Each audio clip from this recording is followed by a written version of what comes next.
నువ్వు నిజంగా క్రీస్తు ఖైదీవి అయితే బ్రదర్ నిన్ను చీరల దుకాణానికి తీసుకెళ్ళాడు, 10,000 రూపాయలు పెట్టి తీసుకో, మొత్తం ఎంత అంటే అంత 10,000 ఆ పైనే అన్నాడు. ఆ 10,000 రూపాయల్లో 1,000 రూపాయలతో చేరుకుని ఆ తతిమ 9,000 ఏ అనాథలకో ఏ పేద బిడ్డలకో ఇంకో 2-3 చీరలు కొని ఇంకా మిగిలితే దేవుని పనికిస్తాడు. ఇది ఎవరు చేస్తారు? అందరూ చేయరు సార్, అందరూ చేయరు.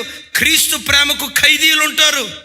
నేనంట అసలు ఈ దర్శనం క్రైస్తవ సంఘం మర్చిపోయింది ఇప్పుడు. ఎందుకో చెప్పమంటారా? ఈరోజు ఫ్యాషన్లు క్రైస్తవ సంఘానికి నేర్పుతుంది ఎవరై అంటే మా పాస్టర్ గారులే. ఈ ఆదివారం పాస్టర్ గారు ఏ చీరతో వస్తుందా, ఏ డెకరేషన్తో వస్తుందా, అయ్యగారు ఏ మేకప్తో వస్తాడా, ఏమంటే మ్యాచింగ్ డ్రెస్ ఏంటది, ఏ మ్యాచింగ్ డ్రెస్తో వస్తారా, ఇది ఎదురు చూసే పరిస్థితి. క్రైస్తవ సంఘానికి కొంతమంది దైవ సేవకులే ఆర్భాటాలు విలాసాలు ఇవి నేర్పుతున్నారు, త్యాగం నేర్పట్లా. సుఖభోగాలు పెంచి పోషిస్తూ ఉన్నారు. కాస్ట్లీ బట్టలు కట్టుకోవటం ఎట్లా, మనం బట్టలు వేసుకొని వచ్చామంటే అదిరిపోయాడు. ఏంటి క్రైస్తవ్యం అంటే? ఇచ్చలు నెరవేర్చుకునేది కాదు, ఇచ్చలను చంపుకుంటూ బ్రతికేది క్రైస్తవ్యం. భోజనం చేసేటప్పుడు కూడా కొంతమంది తింటానే నిద్రలో పోతారండి, అది చేయి కూడా కడుక్కోరండి. ఎందుకు? ఆ రేంజ్లో బ్యాటింగ్ చేశాడు మా వాడు. అలా తిని అనారోగ్యం తెచ్చుకుంటే రేపు బీపీ షుగర్ వచ్చింది.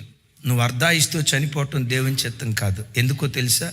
నీలాంటి భక్తి పరులు ఎక్కువ సంవత్సరాలు బ్రతకాలా, నీలాంటి ప్రార్థనా పరులు ఎక్కువ సంవత్సరాలు బ్రతకాలా, నీలాంటి విజ్ఞాపన వీరులు ఎక్కువ సంవత్సరాలు బ్రతకాలా, నీలాంటి భక్తి కలిగిన పిల్లలు అనేక సంవత్సరాలు బ్రతికి కొన్ని వేల మంది భక్తుల కొరకు మీరు కన్నీళ్లు గారుస్తూ ప్రార్థన చేయాలి. తినే ప్రతి ముద్దలో నేను క్రీస్తు పని కొరకు ఎక్కువ కాలం బ్రతకాలా, ఆరోగ్యాన్ని కాపాడుకోవాలా, నా నోటికి కత్తి పెట్టుకోవాలా, ఏది ఎంతవరకు తినాలో ఎంతవరకు తినకూడదో ఆరోగ్యాన్ని కాపాడుకోవడానికి ప్రతి విషయంలో క్రైస్తవుడు చేతులకు సంఖ్యలు వేసుకోవాలి. ఇంట్లో వంట చేసేవాళ్ళు ఉన్నారు, బాత్రూమ్లు కడిగే వాళ్ళు ఉన్నారు, నీకు పని చాలా తక్కువ. అయినా క్రీస్తు ఖైదీ కంటార నిద్రపోడు, క్రీస్తు ఖైదీ కడుపు నిండా తినడు, క్రీస్తు ఖైదీ కోరుకున్న బట్ట కట్టుకోడు.